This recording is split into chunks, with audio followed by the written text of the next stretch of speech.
And we are back, everybody. Unqualified Sports Talk. Yes, we've been on a hiatus. Yes, you haven't heard my voice in a long time. But guys, we are back. We're banging. We're better than ever. Unqualified Sports Talk has returned. Football has returned. I'm a familiar voice. I am Bryce, and now I am joined with new member of Unqualified Sports Talk, Grant. Grant, say hi. Hey everybody, I'm the off-season pickup. Hopefully I'm gonna bring some new energy. Football's back. The energy levels are high, but most likely I'm more like Tebow getting picked up with the Jaguars as a tight end. But we're here, we're rocking, we're rolling. I'm really excited to be here. This is something that me and Bryce have been talking about, and I'm really excited to bring it back. Unqualified Sports Talk is back, everyone. You heard it there first. Hopefully, Grant can add a little bit more than Tim Tebow to the Jaguars to Unqualified Sports Talk, but, time will only tell that. He might, get kicked off after he didn't even make a preseason game, but we'll see. But here's Grant's training camp this week, man. We'll see if we keep him on. But like we keep on hammering on y'all, football's back. That's why we're here. We love football. Obviously, we'll get into other stuff too, but football's back, so it's only fair to bring Unqualified Sports Talk back. Yeah, it's the dog days of summer right now. I don't know about how it is wherever y'all are at, but it is hot in the southeast United States, and this is what's keeping the energy up. Only you can't step outside, can't do anything outside, so we dive into training camp. Yeah, we talk about sports. We talk about sports. We dive into Hard Knocks.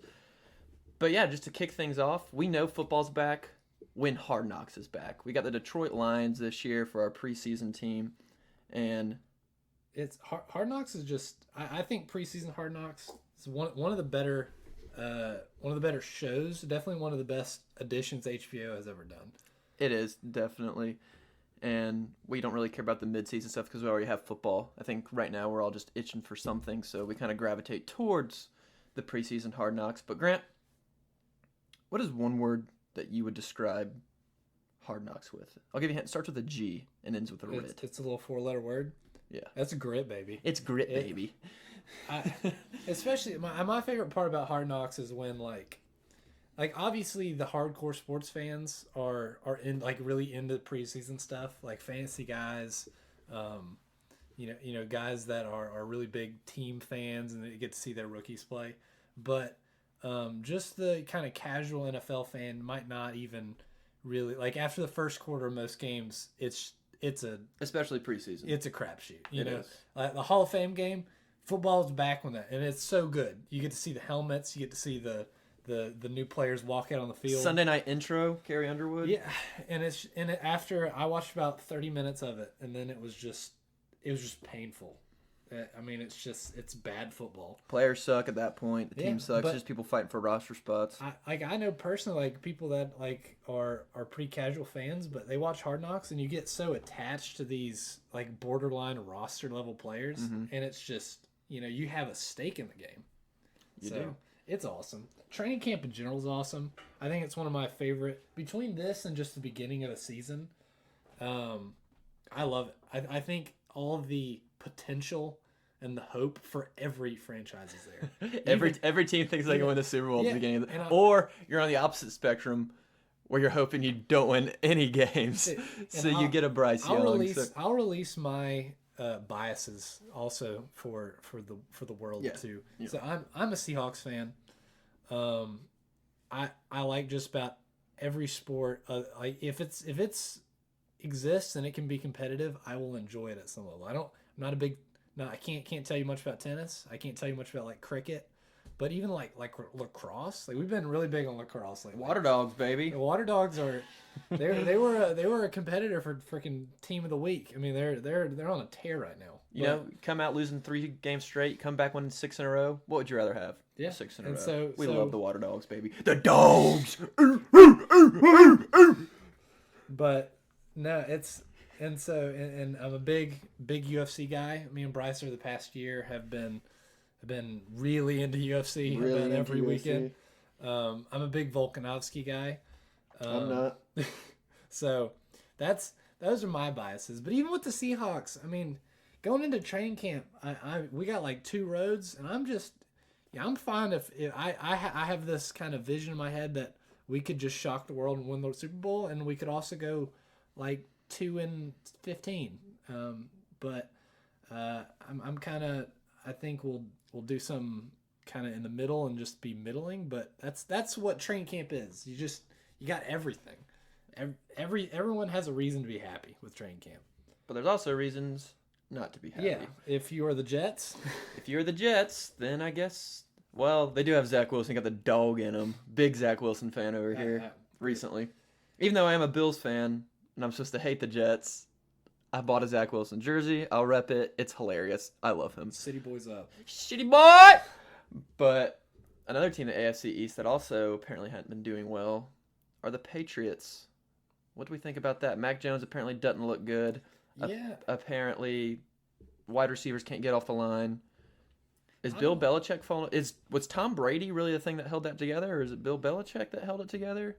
I don't know. I've heard rumors that there's a little bit of like a little bit of a soured relationship between Kraft and Belichick right now. Really? Just because it seems that now that everything's not going great, Robert Kraft was always. I mean, it seems like from some of these rumors and reports that he was always kind of Team Brady, and now that maybe he trusted Belichick to kind of usher in this next generation, and he just might not have hit it exactly where it needs to be with Mac Jones. And I mean, you have to think though, the year before Mac Jones was Cam Newton and Jarrett Stidham, right? Yeah. So. I mean, you can't expect to win more than however many games they won 2 years ago. And then you bring in a rookie quarterback, and he performed well. He was probably the best performing rookie quarterback. So, I mean, there has to be some sort of glimmer of hope. But Belichick's always been a defensive-minded coach, right? So, if the defense doesn't hold up, which it didn't last year, the Bills playoff game, that was like a 93-4 game. Like, the Bills erased them, and that's not what a Bill Belichick team's supposed to do. They're supposed to hang in there. They're supposed to be MCDC grit. They're supposed to be gritty. Yeah, MCDC. We're so excited for him. But there's definitely some spots that should definitely be like commended for what the Patriots are doing. I think they have some really good young running backs. And I say young. I don't even know how old Damian Harris is, but he's a good running back. He's a run through the line type guy. And then Ramondre Stevenson, I think can be a pretty good 3-down back for him. But their receiving room is just terrible. Sucks. So these reports of like receivers not being able to get off the line, I can't tell if that's because their defense is good or they just have the worst receiving room. Well, their best receiver is Jacoby Myers, who was an undrafted free agent. And full disclosure, we love Jacoby Myers. We do. We're state boys. Yeah, we saw him play, while we were in college, and I'm so happy that he's like found a spot in the NFL. But he's not he's probably not a 2 wide receiver in the league. He's a receiver 3 slot guy. He's a slot guy. Will catch everything thrown to him.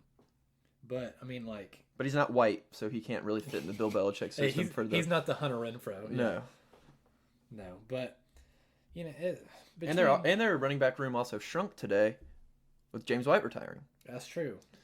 So that's an experienced guy. He scored the game-winning touchdown in the Super Bowl in 2016, the right? Falcons, yeah, the overtime toss. Yeah, the 28-3. But I mean, that's experience leaving the locker room. That's a leader leaving the locker room right there for all these young guys that are supposed to be coming up. So I mean, that sucks too. That's even if he doesn't play. You could even have a Udonis Haslam role, where you're literally there. You're just getting paid. Yeah, you're just getting paid, and you show up to practices and tell guys a couple things. But is he playing this year? Yeah, he's playing. There is no way. I promise you, he is. I promise you, he is. But time will tell with the Patriots. That's a team we're definitely circling. But another team that I think is piquing everybody's interest right now because of injuries is the Dallas Cowboys. Number 1 offense last year, or they led the league in passing yards, I should say. I mean, they're an air raid offense. They just they chuck the ball. It's like I don't know what Dak Prescott is really like. I hate him, by the way, everyone. I don't know what he's like. They are like all in on him being just the leader of this offense. Mm-hmm. Like as a Seahawks fan with Russell Wilson when he was like playing his best, I never saw us gave this kind of like keys to just the car with how they do it. And I thought it changed a little bit with Mike McCarthy because I don't even think Mike McCarthy was like that with Aaron Rodgers. But they'll just let him do whatever the heck he wants. And but Cowboys, I don't know what to expect from their offense. Neither do I. I mean, you pick up a great signing, or they trade for James Washington. I think I signed him. Yeah. He's out. Michael Gallup's supposed to take a step up this year. He's out. I mean, yeah, you got CeeDee Lamb, who is a bona fide number one receiver. CeeDee Lamb's a stud. And there's reports that Tony Pollard is going to play slot for a little bit. That'd be interesting. So Zeke sucks, so Tony Pollard might have to pick up a lot bigger load than we think. And when we're recording this, we also just saw this video. If you haven't seen it, Bradley Chubb, State guy, shout out State. Shout out. Absolutely, it's not like a head-to-head hit. Zeke was kind of making a cut, but he got absolutely steamrolled.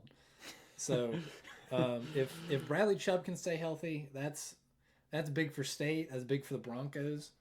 Let's ride. Broncos country. Let's ride. But no, with the Cowboys, and I mean Dallas. What is his name? Is it Dalton Schultz? I can't even remember his first name. James. Wait, the tight end. Yeah, Dalton Schultz. It's Dalton Schultz. He's good. He's good. And like they still have a lot of their older offensive line, but that's exactly what they are, older. They're not rookie year Dak. Yeah, dude. Where they were ungodly and Zeke was Zach Martin ungodly. Zach Martin for rookie year Dak was a different animal. He's still good. He's great. Still really good, but I mean he's got some wear on the tires. And offensive linemen, you just don't see the Joe Thomas where you're just elite every year of your career. Who is eligible for the Hall of Fame this year? Let's get him in, everyone. That's Hall of Fame candidates are looking nice. Dwight Freeney. Yeah, Dwight, and you got this is the first year for Reggie Wayne, I think. Reggie Wayne. I think there's like obviously second year Devin Hester. Nope. Devin Hester's Hall of Famer. Nope. That's an argument for another day. We got a lot to cover today. No, we definitely have a lot to cover. Back to the Cowboys. When I saw that Michael Gallup got hurt, immediately had to trade for James Tolbert, rookie out of South Alabama, for the Cowboys. He's a stud, and Dak's liking him right now, and he's going to be the wide receiver too for probably about 6 weeks. And I think he could stay that, honestly. Yeah. Well, maybe not when James Washington comes back, but. He's gonna be a beast, and I'm excited for that. I could see it. That's the only glimmer of hope coming into the Cowboys that looks exciting. Besides James Washington, but he's hurt. He's not gonna be 100% probably till week 15. But if he comes in even a little bit, not 100%, he's probably just gonna be banged up and still not be 100%. But I'm excited for Michael Parsons. Michael Parsons was coming out of Penn State. Everyone kind of talked about him being. Athletic freak, but he just looks like he could play anywhere. He could be an off the ball linebacker. When he's on the ball, he's a tremendous rusher. He is. I think he's probably the best part of their defense. We are not a Diggs. We're not a Diggs household. Have you seen the videos of him in training camp? From he's getting dusted from people not even on a depth chart last year. Just getting blown by. Like when I see the CeeDee Lamb ones, that's one thing, but like, high risk, high reward. Do you think he's going to get anywhere close to 11 interceptions this year? I don't care if the over/under's at 6. I'm hammering the under there. Like, there's no way. You can't strike twice like that. There's no way. It's the same thing with the Cooper Kupp situation. I see a lot of people, especially like fantasy wise. People are like picking Cooper Kupp as the number one, like the 1-1 right now. And it's, are you still gonna get a great year from Cooper Kupp? No doubt.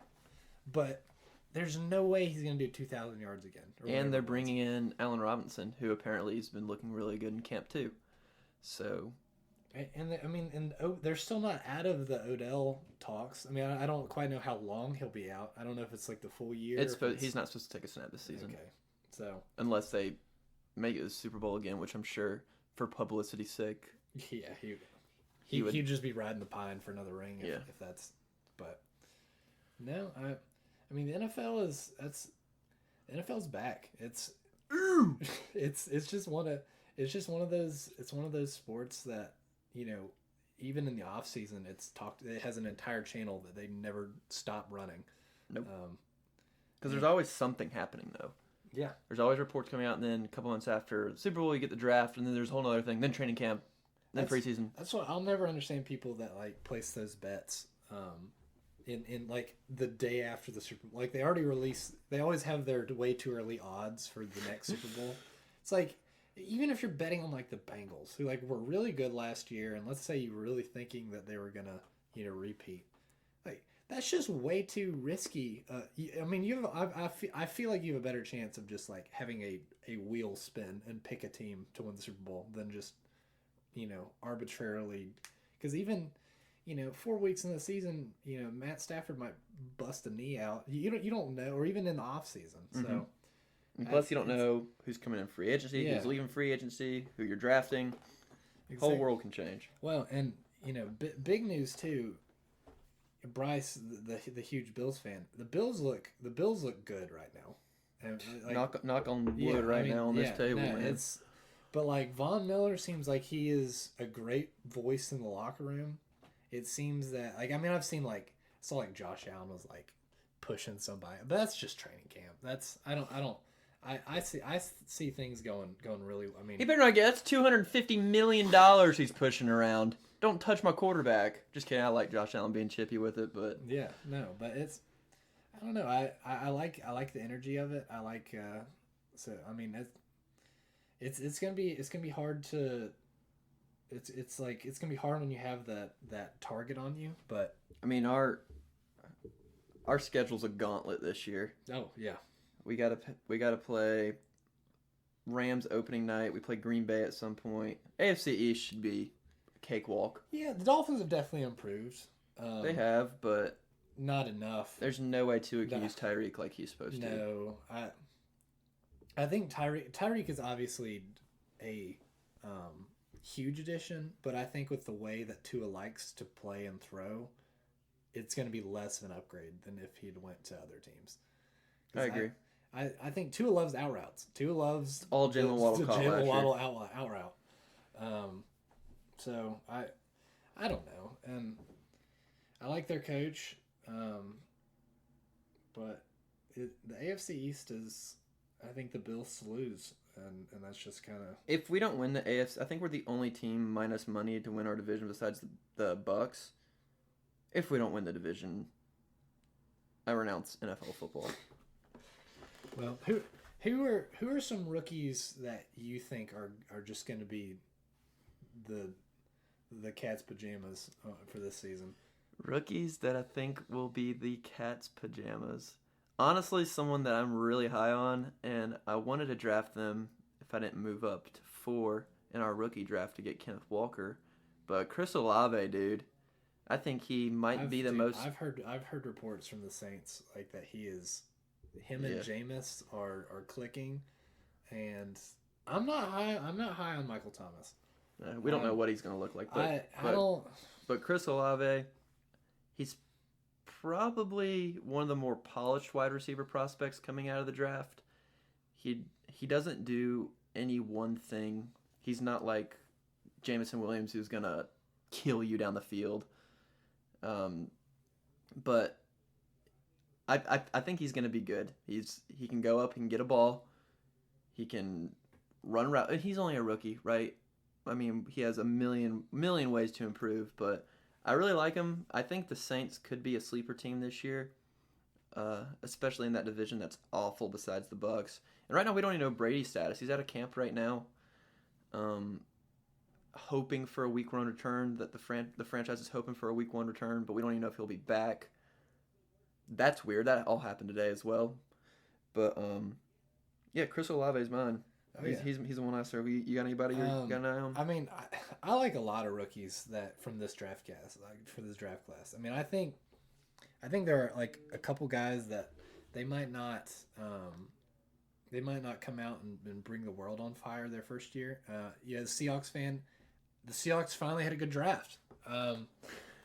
It's shocking. I mean, since like 2015, we've just been throwing just duds. But Kenneth Walker, dog. Dog. He's a dog.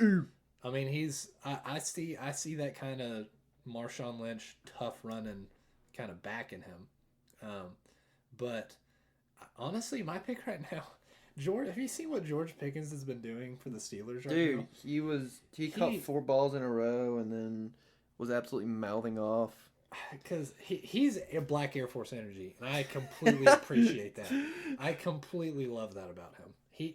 I mean, standing in front of your TV, absolutely leaned back in a ski mask. That's all I needed to see for it. And I saw the reports a month ago where they're saying that he'd take a lesser role, but I don't think you can give him a lesser role if he's just gonna be balling like that. I mean, who knows what that team's deal is anyway right now. They got Mitch coming out starting preseason 1. Where's Kenny Pickett? Their quarterback play is going to be terrible this year. Yeah. Is this going to be Mike Tomlin's first losing season? Has to be, right? I think they're good enough that they'll. No, that AFC North is a juggernaut. That is a tough division. But from all reports, it's looking like Deshaun's probably missing the whole season. Yeah, if Deshaun's gone the whole season, I think the Steelers can get enough to get above 500. I mean, we'll see. I think they get waxed by the Bengals and the Ravens both times they play them. Who's their division they play this year? For the NFC? Yeah, I guess so. I have no idea. Yeah, but I have no idea. Yeah, I don't know. Their defense is still. I mean, they still got Minka. They still got. TJ's coming off as a big season, but yeah, I'm not high on the Steelers by any means. But I will say their quarterback situation can't be worse than it was with Big Ben only being able to throw 6 yards down the field. No way.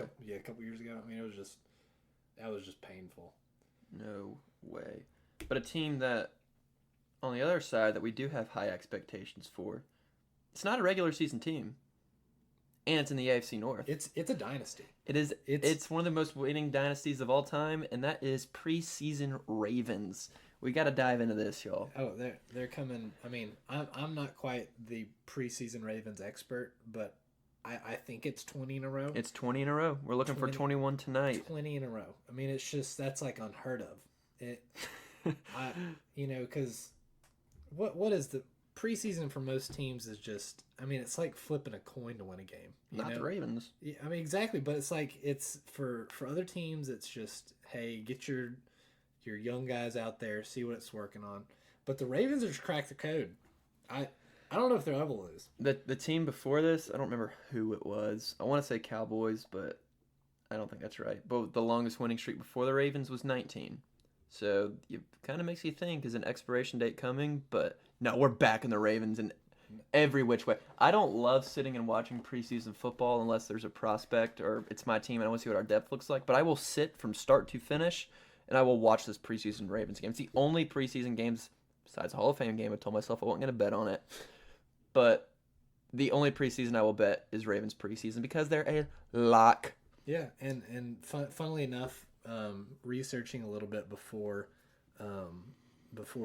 this recording, if this site was correct, I saw that John Harbaugh was 40-12 in the preseason.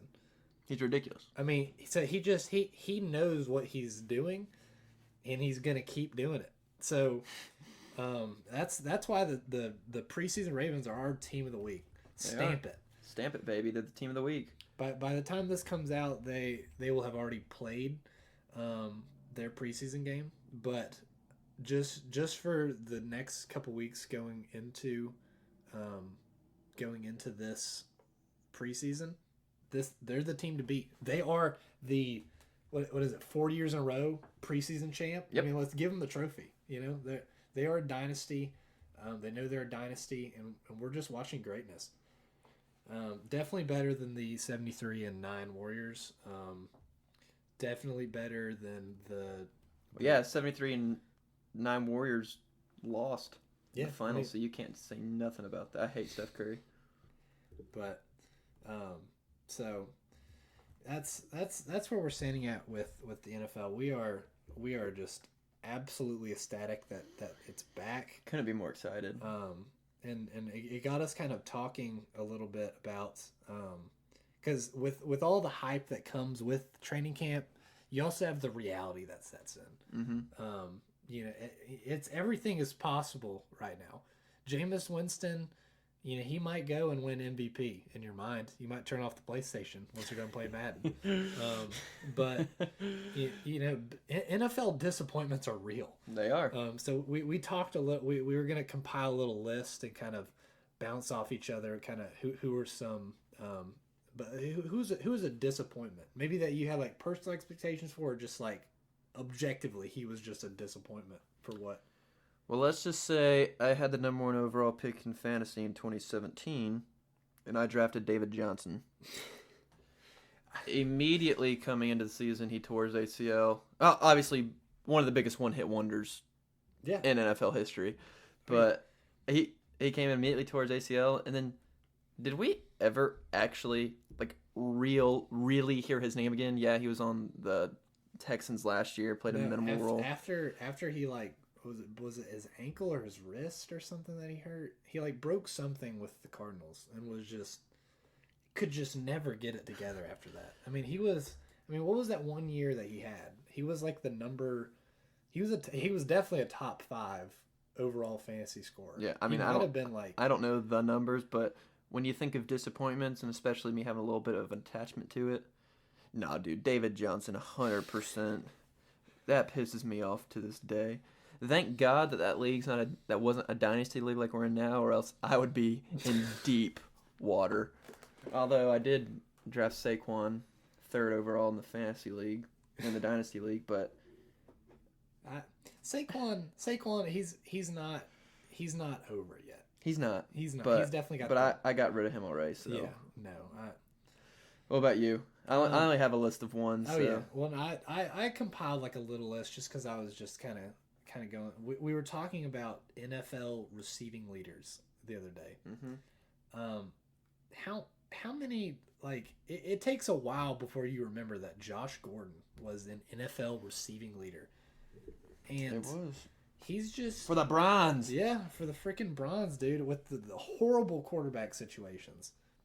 He had almost 1,500 yards, and just couldn't stick it together. When he played for the Seahawks, that brief little stint where he was with us essentially, 5 games maybe, but he made the game sealing catch in a playoff game. It was hard. It was like a fingertip post route. So he's a disappointment. There's a pretty big. Can we really say he was a disappointment if he was if he was on probation the whole entire time? That's disappointing that he just can't get yourself freaking clean, dude. That's true. Kind of like Jesse in Breaking Bad that Grant's watching through right now. I'm a huge Better Call Saul fan.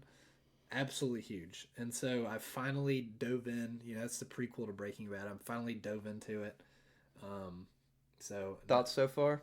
It's amazing. It's so good. It's amazing. It's my favorite TV show of all time. So every time Grant's been watching, I've just been downstairs creeping around watching it with him. I love it. I still personally like Better Call. It's not that Breaking Bad is definitely more entertaining in terms of action. Better Call Saul. I'm a law student, so it's really, nerd nerd alert. But so I don't know. I'm really enjoying it. But if and it's the same thing with guys like do you remember Darius Geis? Yeah, do you remember that name? Name? I thought he was a beast for the Redskins. Yes, I thought he was an animal. Well, hold on, check yourself, Redskins. Well, I don't know if he played for the Redskins, the football team, or the Commanders. That's a dead name. But I thought he was an animal. I think he went to LSU. I thought he was an animal at LSU. I thought he'd be I love Marshawn Lynch type backs, guys that will run through your face. Papa. And he also decided to run through the face of some women, and so that's why he's just not here anymore. And that's a disappointment. It's a disappointment. When's the last time you thought about Martavis Bryant? That has been forever. He was what, the receiver 3 for the Steelers? He was behind Antonio Brown and I can't remember who else. But heck, maybe Mike Wallace. Honestly, dude, but Martavis Bryant was like, he was a dude. Wasn't he the one who made the he made like the butt catch against the Bengals? I have zero idea. Dude, he did like a front flip. He caught it and he did like a front flip after he caught it, and he like secured it against his butt. I mean, it was just awesome. But yeah, another guy who just disappointment. Yeah. Label it. And did you realize do you remember who Alden Smith was or is? The name sounds very familiar. Big time for the 49ers. And then he went to the Cowboys, and then I think he played like a preseason with the Seahawks or something. He was a number 7 on the NFL Top 100. Number 7. And exactly, you don't even know who he is anymore, really. Like, you know, he was an animal. And it's just like, he can't keep themselves out of trouble. And then, you know, it wasn't even injuries. It's just like, it looked like he lost the love of the game. So that's sad. It really is. And I also put Vince Young on here. Huge Vince Young guy. I don't really know what happened with him. He wasn't deep enough as a quarterback, I think. No, and he was lazy. Yeah, and that's... You know, and he was lazy.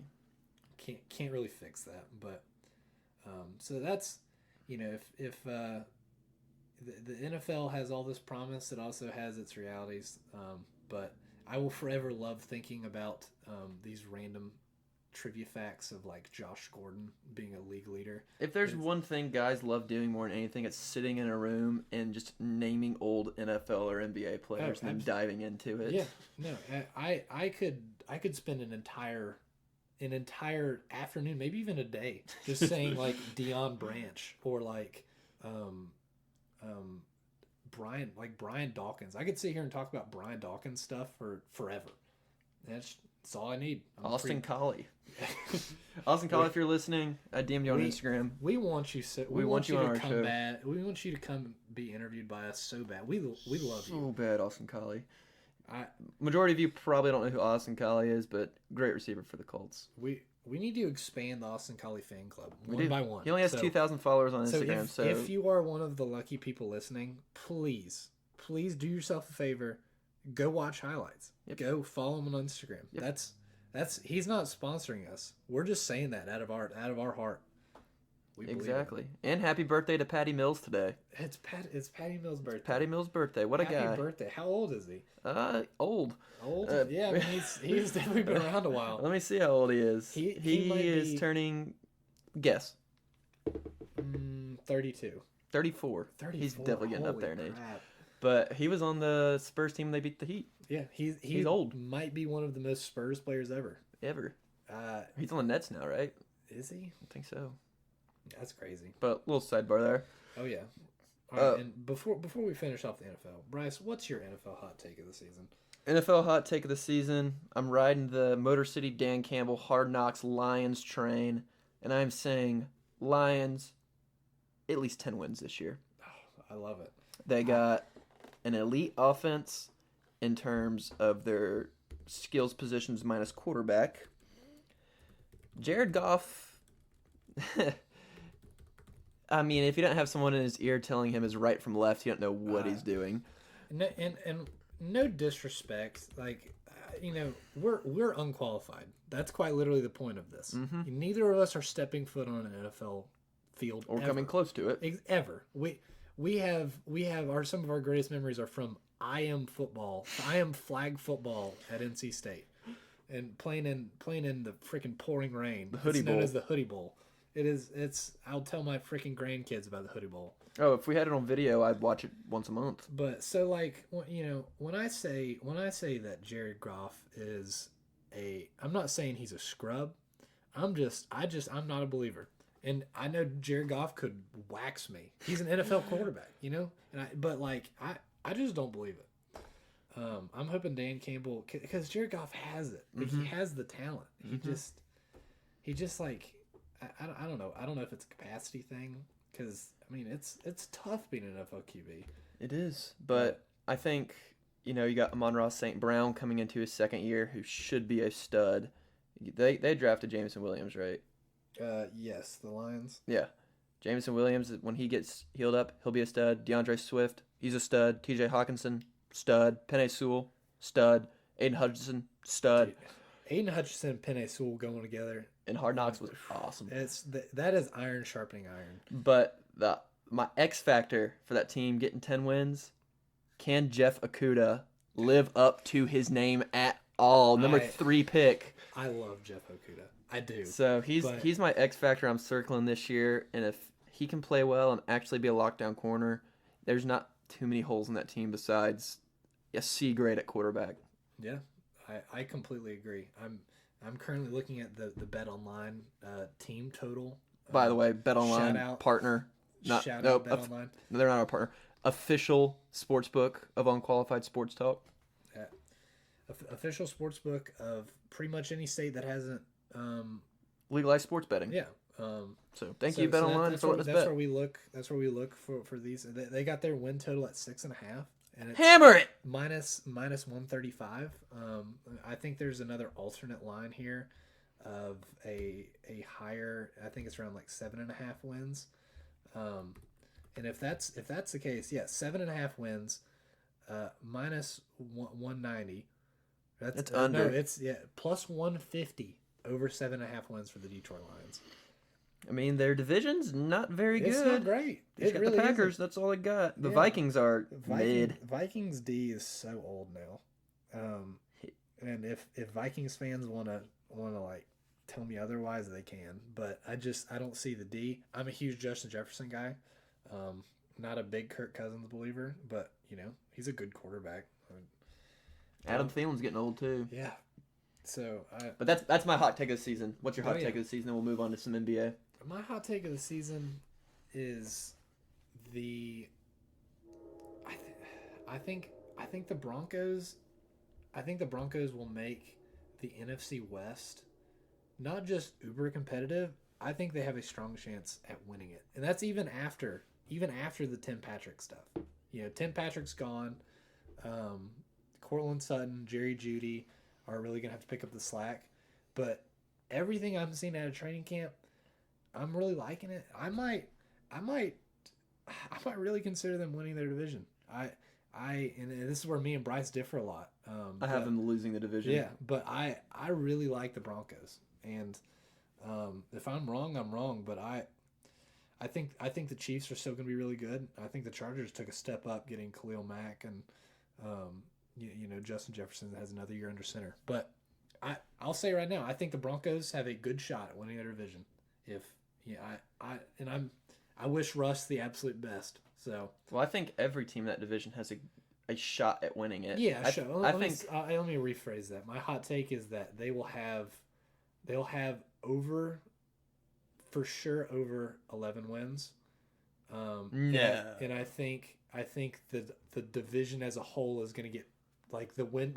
No one's going to have a crazy high win total, I think. Okay, but I think Chiefs will be the Chiefs still. I think they probably still win. I put the Raiders at 2. They took a million steps up. And then I got the Chargers at 3.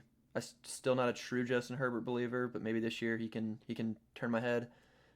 And then I got Broncos at 4, but I'm unqualified. Yeah, that's why I have this opinion. We're all unqualified. And I think that's my favorite part about sports is we can sit here and watch the same game and just have completely different kind of ideas of what it should look like or who's best at it or not. But moving on to the NBA, nothing's going on much in the NBA. It's boring. It's the Drew League. I've seen the debate right now about like whether or not the Drew League is good or bad. I'm completely indifferent to the Drew League. It's fun having like the spotlights on some of the stars. Like when LeBron came, that was fun spectacle to see. Isaiah Thomas dropped 50 or whatever the other day. But honestly, I think it's just another thing to do in the off season. Yeah. So I don't say get rid of the Drew League or anything, but it definitely it's made some beefs. Like, have you seen like the DeJounte Murray stuff? He's a menace. Black Air Force One energy. I mean, he's left the Spurs, and I guess like Popovich had like a kind of grip on it, but I mean now he's a menace. I mean, he's like hitting the ball off of like that dude could be an insurance salesman off the heads of people. Yeah, he's like getting guarded by firemen or like a guy who works at Jersey Mike's. And you know what I'm saying? Like, you're an NBA player. You're getting paid how much money now to play with Trae Young and everybody? And Speaking of Trae Young, god dang, dude. I don't know if anyone else saw this, but Bleacher Report released their dominance list for this season, and every position they ranked their top three Terrible. positions. Terrible. And coming at the third best point guard in the league behind Steph Curry and Luka was Trae Young. How has he been down? He's gotten knocked out of the playoffs in the first round, like Trae forever. Young's only dominant against the Knicks when be dominant when he's playing at MSG. Freaking my brother, who's in a wheelchair, could also be dominant in the. Is Trae Young a good player? Absolutely. Is he the third most dominant point guard in the league? No. I mean, are people like freaking CP3 or Dame just? Yeah. I'm not even a big Dame guy, but if you ask me to pick between which one is a more could take over a game, Dame. Yeah, it's Dame absolutely, absolutely. Trae Young's really good at he's not even really that efficient at shooting threes. I mean, he just shoots a lot of them. He gets to the foul line. He's a a lot. volume scorer. Yeah, and that's on a bad team. So maybe DeJounte Murray will kind of make people believe that a lot less, because I think he might come in and be the best player on their team straight up. Maybe. But and then they have Donovan Mitchell in the top three shooting guards. Yep, I have that. Like, okay, shooting guard. It's not a very deep position in today's NBA. No, it's not. But they didn't have James Harden in the top three. Yeah. Yeah, I know he had a see, but did he die? He's been at the club a lot. He's been getting strippers. He's been getting strippers, eating probably more than he should. Yep. He's not quite in that Charles Barkley routine, but I don't think you can just throw him away yet for Donovan Mitchell. You can't. I think you're just projecting a little bit, BR, with that list, because Donovan might get there, but he's not there. Right now. Yeah, they must be projecting because they have Jason Tatum as the best small forward. They put LeBron and KD at power forward at the 4 position just so they can make Jason Tatum number 1. That had to be it. Right? Kevin Durant, is he a power forward or is he a small forward? No, he's a small forward. But LeBron is not a power forward. No, he's either we were talking about this last night. He's either a point guard or a small forward. That's it. Yeah, that's it. But like on top of that, did Kawhi die? Yeah. Did his arm get chopped off? Did Jimmy Butler? Did he lose both of his legs in an accident? Jason Tatum is a good player, but I think Kawhi's a superstar. Jimmy Butler is a bona fide star. We could have a realistic conversation about whether or not Jaylen Brown is better than Jason Tatum. I agree. Jason Tatum's not a superstar, no matter what people want to believe. I'm sorry. That's my take on it. Yeah, I completely agree. But but then we have to move on to the power forward side of things. Okay, Giannis, number 1 power forward. No argument from you there. Giannis is a beast. He is. And KD, okay, he's not a small power forward. Number 2, I'm not mad at that. LeBron, number 3. Okay, whatever, he's not a power forward. I'm not upset at that list. In the order it's in, I personally would put LeBron over Kevin Durant at this point. I still think you got to take the throne from him as the best player in the league. I will say that until I die. But I'm not pissed about the list. I'm just pissed that they're power forwards. I completely, because LeBron and KD, if maybe you keep one at power forward and you move the other to small forward, but if they're both small forward, they're both better than Jason Tatum. Exactly. They just wanted Jason Tatum to be number 1 on their list. No, it's... And I didn't even look at the center side of things because I don't really care. The centers, I think it was like Jokic was 1, and then Joel was 2, and they had Rudy Gobert at 3, which Rudy's just so one-dimensional. Where else? What other center? At this point, Bam Adebayo? Yeah, no, I'm not a big Bam guy. I like Bam, but Cat needs to get way more physical, but he has been working on it. And I think last year the team just sucked, but he was good. He really was good. But yeah, the center just kind of, Joel and Jokic just run the league. Yeah, but that's it from that Bleacher Report list. One of the worst lists I think me and Grant have ever seen in our life. I can't wait to tune back in to see what kind of bull crap they be posting soon. But in terms of other NBA stuff right now, there's we are in a stagnancy. Summer League just finished up, and nobody really impressed. Or No. like it was the only person that like my big takeaway from Summer League is that James Wiseman's not that good. Yeah, I mean, But we got to see Paulo play. We got yeah, to see he looked Chet good. play a little bit. I mean, they look Yeah, good. They look good, but not. I mean, nothing yeah. was. I mean, do you remember when Zion played in the summer league? Oh my Dude, gosh, it was dude. like we saw posts like every Or every LaMelo, hour, or every Lonzo. hour, every hour on the hour we saw posts about those guys. But this one was just kind of, you know, and segueing into our next thing, you know, so the UFC, I can't remember what weekend it was. They had I think it was just a fight night, but we had to wait for this summer league game to finish up, and it was the Magic playing the Kings, and the Magic had this was like Paulo was having a pretty good game, and they were up by like 15 points, and I'm just waiting for this game to finish up, so I'm so not into it. And the Kings come back. The Kings just keep hitting 3 after 3 after 3 and keep calling timeouts and stealing the ball. They come back and go into overtime.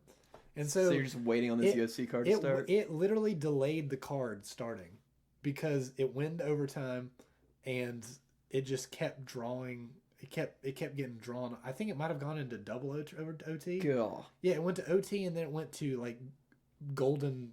I don't. It's not golden goal, but it's like first one to make a basket. Sudden So death. it is golden goal. Yeah, I mean, and so it literally delayed getting to watch UFC.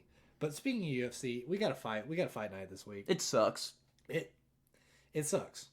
Sometimes those are the best cards because it's like a lot of those guys got something to prove. Yeah. But yeah, 0 names. And there's a term that's thrown around the UFC community a lot: casual fans. Me and Grant at this point are not casual fans, and we're the ones telling you this card is awesome. So if you're wanting to get into UFC at all, don't watch this, okay? Wait until next weekend where we have Usman versus Edwards. That's going to be a good card. This card, if you don't watch UFC, if you're not up to it, feel free to skip ahead because we're going to bore you to death talking about nothing. But the fight of the night, the headlining fight is Marlon Cheeto Vera versus Dominique, I don't know the Dominator. The Dominator Cruz. Cheeto Vera is a 230 favorite. Dom Cruz plus 195 dog. But really, I think the spectacle has to be on Cheeto for this fight. Yeah. Because, I mean, if you didn't have any if you had questions about him before, okay, maybe he got lucky with the front kick knockout versus Frankie Edgar. He kind of dominated Rob Font, who is a great striker. Yeah, he beat the brakes off Rob Font. Yeah. He was legit. So Cheeto, he also beat Suga, who's everybody's favorite fighter apparently. He's fighting the number one. He's fighting the number 1 contender in the bantamweight. Yeah, that's a topic for a different. I don't even want to dive into that right now. This fight is a good. It is a good fight night fight. It is. It's the only good fight. Yeah, but the second fight is David Onoma, you know, who's like, no one else in this fight night is even close to being top 15. No, that's what I'm saying. Like, there's not even we're not saying it because we're casual. It's just there's zero names on the card that even really pique my interest, and no prospects at all. So like, I mean, there's a couple undefeated guys on there, but that I'm not too familiar with. But they're like close in odds to these people with like 7 losses to 12 wins. It's like, are they really prospects at this point? Or are they just, oh, you have a good record, let's get you a fight even though you fought the freaking school of the blind? Yeah. All I gotta say is that if you go on the UFC website, I don't know if they fixed it yet, but at one point you could go on the UFC website and the featured female fight, it's not the co-main, but it's the third fight right before the main fight. They didn't have pictures for either of the women. I mean, we're in like dire straits. Like, I mean, at least some people have the gray Contender Series pictures that they post up there. No, they did not, on their website, did not have a photo for either of these women. I mean, it's going to be bad. But we did have a decent card this week on Tuesday night. Yeah. Speaking of Contender Series, freaking prospect of the year right now is Bo Nicol. Has to be, right? But Bo Nickel, he However you say it. We don't know. I'm sure it's out there somewhere, but I'm a believer. Dude, you have to be after your. I'm a believer. He was a contender for man of the week, but he went. He's a 3-time NCAA champion in wrestling. Champion, and not only that, he was the Big Ten Athlete of the Year from all sports, and that includes football and basketball. The man can wrestle. Let's wrestle. Let's wrestle. The man can wrestle, and then, he's only had one pro fight before this, but knocked the piss out of the guy in like 30 seconds. It took him 61 seconds in the Contender Series. Yeah, and then chokes the piss out of this undefeated quote-unquote prospect in the Contender Series, minus like 3,000 to win, but still, dude, the man can do his job. But what do you think, Grant, about him not getting a contract on the spot? Do you agree with it? Are you fine? Because Dana said you don't even have to finish the guy. You don't have to do it in spectacular. You have to win. That's all you have to do.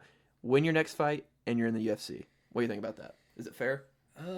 Is it fair? Yeah. It's fair because it irritates me a little bit because UFC have speed. I'm going to call it speed running. They have definitely taken some people and just thrown them into the UFC on 1 or 2 pro fights and just Blood Diamond. They took Blood Diamond at 3-0, and he's awful. He is but a dog. Shout out to friend of the show, Orion Kosi, who did beat Blood Diamond a couple weeks ago. So that's he showed us what it took to beat Blood Diamond, and I think Blood Diamond we should have seen a little bit more from him before but he got signed and he got thrown into the Wolves. Same with Brock Lesnar. Brock juice to the gills, so it doesn't really count. But Brock was 1-0 coming in, but it's Brock Lesnar. Yeah. He was a star before. Yeah. So with this, I think Dana's just trying to get a little bit more hype for Bo. Honestly, I think he's trying to make Contender Series numbers better. Yeah. Because absolutely. It's not a casual friendly. It's not.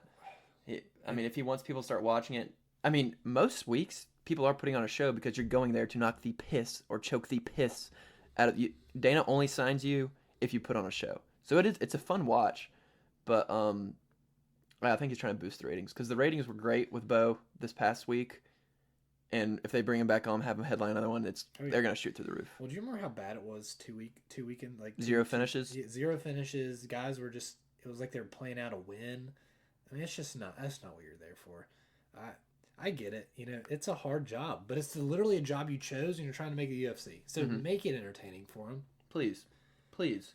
But I guess last bit of UFC news. Well, I know we're all rooting for Bo to win his next fight. He's a stud. All fronts have kind of been quiet besides the announcement of Izzy Pereira a couple weeks ago, maybe last week, which is going to be a barn burner of a fight. But if Aldo Merab, when is that? That's the Usman weekend. That's next weekend? Yeah.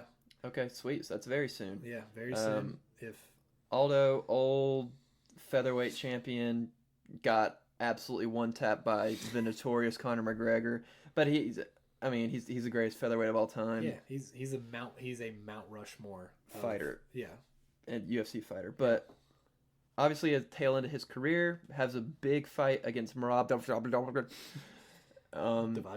Yeah, and they said that he gets a title shot if he beats Merab. And I don't know if this is just a tip of the hat to Aldo saying, "Thank you, sir. We're going to reward you," or what the deal is with that, because it seems like, especially if either way, if Sean beats Jan or if Jan beats Sean, it kind of looks like they get the title fight right away against either Dillashaw or Sterling. It could be a long wait for Aldo if he wins next Saturday. I think the only thing going in Aldo's favor is that they're talking about having it in Brazil. Like they're going to have 283 in Brazil. Get Conor on the card, man, versus Oliveira. Conor is he gets plus 10 attributes when he fights in Brazil. It's true. He literally owns that river. But so that's all we got for the UFC. There's no big guys that we're just kind of highlighting this weekend. It's just going to be a chill night where we're watching some fights and that's about it. It's really crack open a couple brewskis. Honestly, Might help enjoy the fights a little bit better. A surge, perhaps. Ooh, a White Claw surge. We don't alcohol shame. So if you like drinking Seagrams or something, or you're a Four Loko person, you can enjoy that. Everclear, whatever you want. That's straight. Bryce has found out what surges are. I love. Yeah, they're good, especially the oranges one. I like White Claw surges. But now, guys, it's time. We're bringing back segments to end every show, and Grant, the man right next to me right now, is kicking us off with the trivia question of the week. So Grant, give it to me. Let's see if I'm a genius. All right. So no peeking. Yep. Trivia question of the week. Going back to just training camp and just hope for the season. Everyone's hope is to win the Super Bowl. Everyone's hopes to win the Super Bowl. So win a Lombardi. And also watching. I was getting some lunch today at a Italian place, and they had the sports. They had like sports TV on. We're in like sports bar area, and I'm sitting here watching these hot takes, and one of them was that, like, I don't know if you know his name. He's a big Maction guy. Big. He's from the Western Kentucky Hilltoppers. Okay. Bailey Zappi. Zappi. I don't. Was he a quarterback? He was a quarterback. Okay. He has the career yards record. Yeah. Okay. I know exactly what that is. Do you know what his number was in camp? I know. It's just like it's just like. This is my trivia question. Well, no, this isn't. But like, okay. But I'm sitting here watching, and he's wearing a number 55 jersey. That's weird. It's just hilarious to me. I think they did the same thing with Mac Jones. That's not Who? Mac Jones. Okay.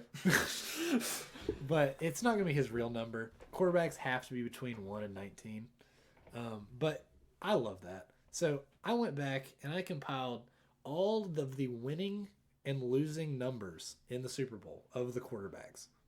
And I want you to tell me, maybe we'll go with a couple things. I want you to tell me there have been winning streaks of these numbers. Okay.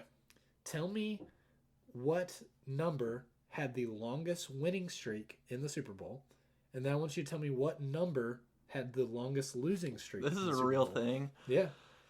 16 longest. All right. And for winning or losing? For winning. For winning?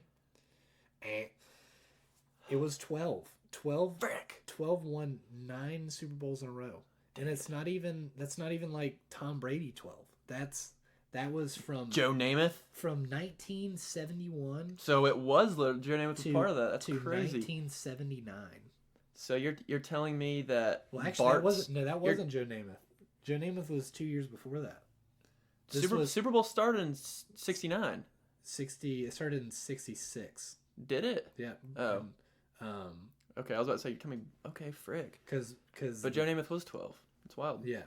And so this is like the Terry Bradshaws, and I think they had some other. I'll have to go back and look at the names, but for an entire decade, for literally the whole 1970s, other than 1970, number 12. Okay, well, the reason you asked me winning or losing, I'm saying 16 for the longest losing streak. It's 12 again. 12 had 5 Super Bowls in a row that they lost from 1990 to 1994. Now, sadly, that was the Jim Kelly 4 years, and then there was another year.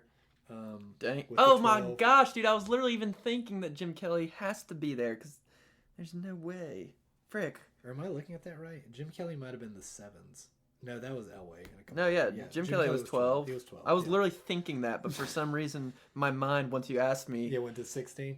With winning or losing, but I wouldn't have guessed that since 12 was the longest winning streak. What am I talking about, bro? It's just kind of wild. And I went... This isn't the trivia question anymore. This is just stats, because I think they're kind of awesome. The number 12 has 19 Super Bowl wins. That's insane. And they also have 13 Super Bowl losses. So it's just like... There's been so many 12s. Yeah. The only number that has never played in a Super Bowl is 6. There has never been a What are our options for 6? Jay Cutler was 6. I can't even remember a lot of sixes, dude. Jay Cutler might be the best 6 ever. Yeah, I know. But there was even, obviously Baker was a 6. He could still do it. Is he a 6 for the Panthers? I have no idea. But I thought that was awesome. The highest winning percentage for a Super Bowl number is 16. Mark 16? Sanchez, he had 2 opportunities to go to the Super Bowl. Didn't do that. Jay Cutler.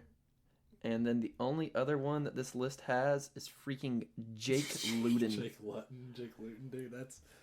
But no, 16. They've won 7 and lost 3. So they're at 70%. Number 12 is at around 60%. And there's a lot of, and there's only one. The highest number to ever win is 19.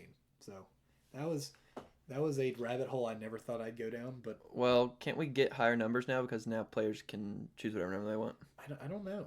I don't know if that applies to quarterbacks. Neither do I. Just seems non-traditional for a quarterback to change his number like that. But yeah, no. That's interesting. Sent me down a rabbit hole just because I saw Bailey Zappe in a 55. That's interesting. I'm here for it. Thank you for the trivia, Grant. Oh yeah, I really appreciate it. Absolutely.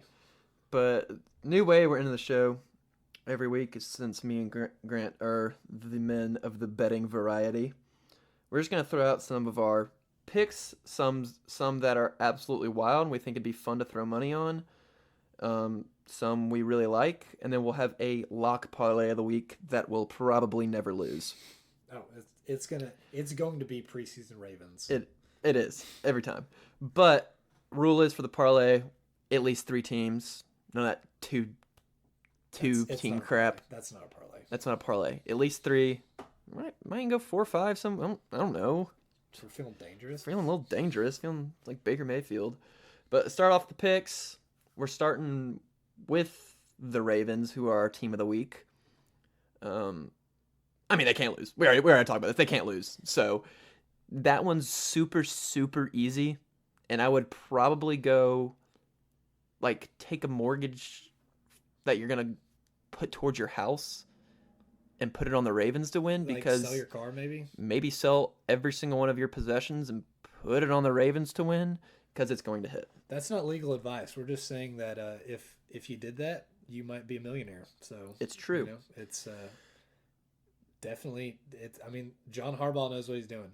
I'd give him all my money. They're sitting at minus 190, so you'll get a return of about half of what you put in. But we're here for it. That's free money. Are you kidding me? Second pick, we like it. We'll say that. It's not a Ravens pick. But that's Cheeto Vera to beat Dominic Cruz, whether that be by knockout, submission, or by points. Cheeto's got a lot. He's got a lot in his bag. So I think betting a way of a type of finish is risky here because he's got the jiu-jitsu background. But he's also got the front kicks on him. And, jeez, dude. And then it could easily go to decision too. He should have knocked out Rob Font. Yeah, should have. But he's sitting at minus 230. Just the only thing that worries me about Dom Cruz is he moves like a maniac. You don't know. He's just an awkward movement, and he has the wrestling, which is concerning for someone like Cheeto. I love Dom Cruz. He's probably one of my favorite UFC champions, and just watching him in the past, just because he is so unorthodox. He's just a freaking bag of, you don't know what he's gonna do At all. But I will say, and he's old.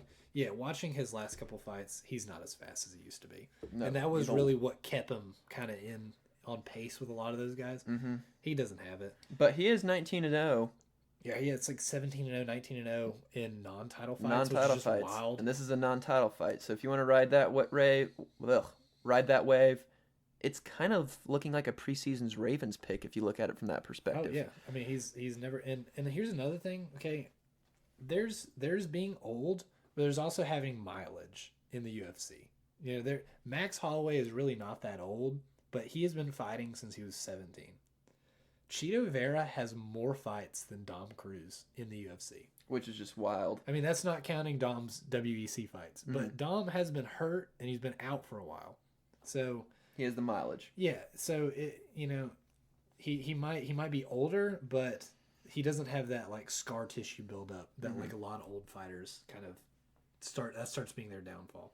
So yeah, Cheeto minus 230, kind of a safe pick, but also it could go either way. So do what you want there. And then Grant, he's our residential golf expert here, so I'm gonna let him. Yeah, no, take this. Unsurprisingly, I'm a early 20s guy. I'm now into golf. I'm trying to. I just hit the top of the ball every time, and it bounces in the air and just rolls. So we're working on it. But I get my own set of clubs in the next couple weeks, so I'm excited.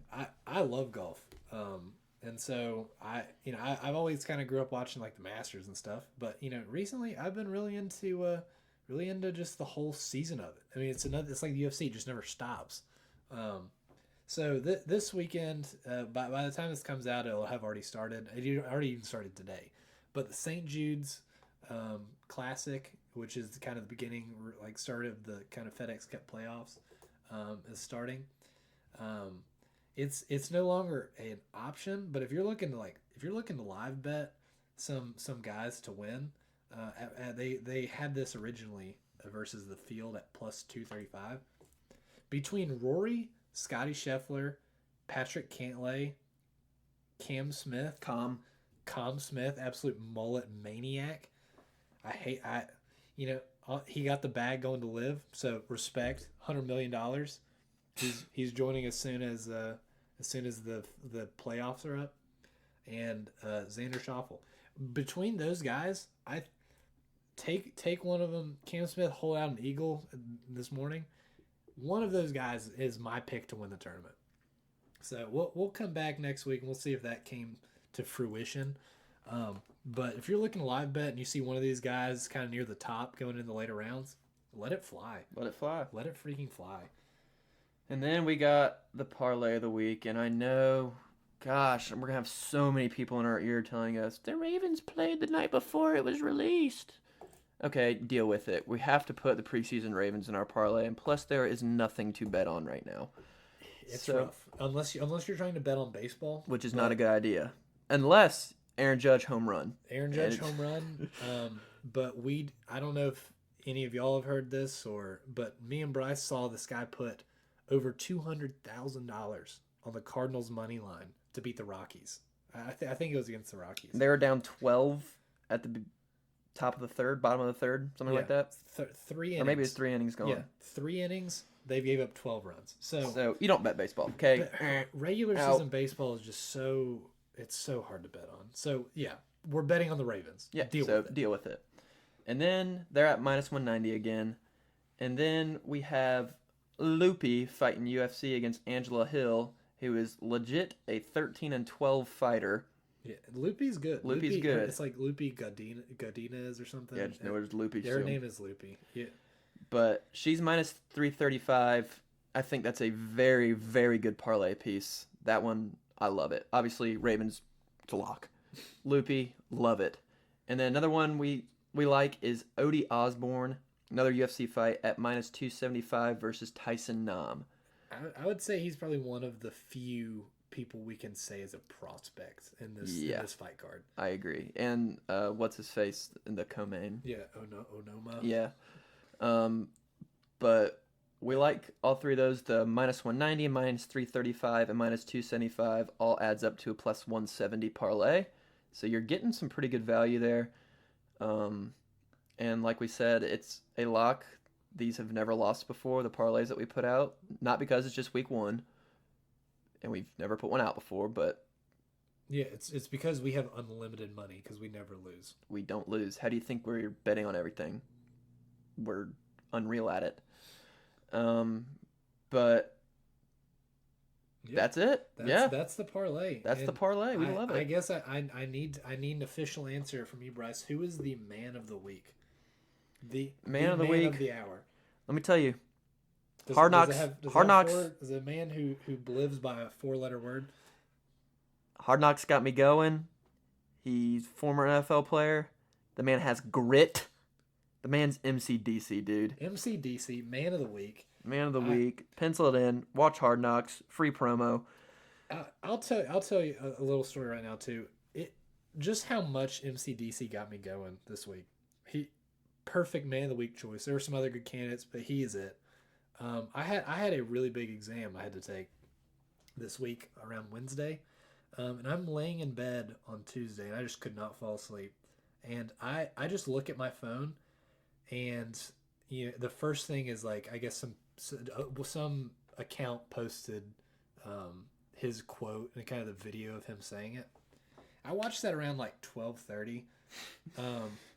It got me so fired up.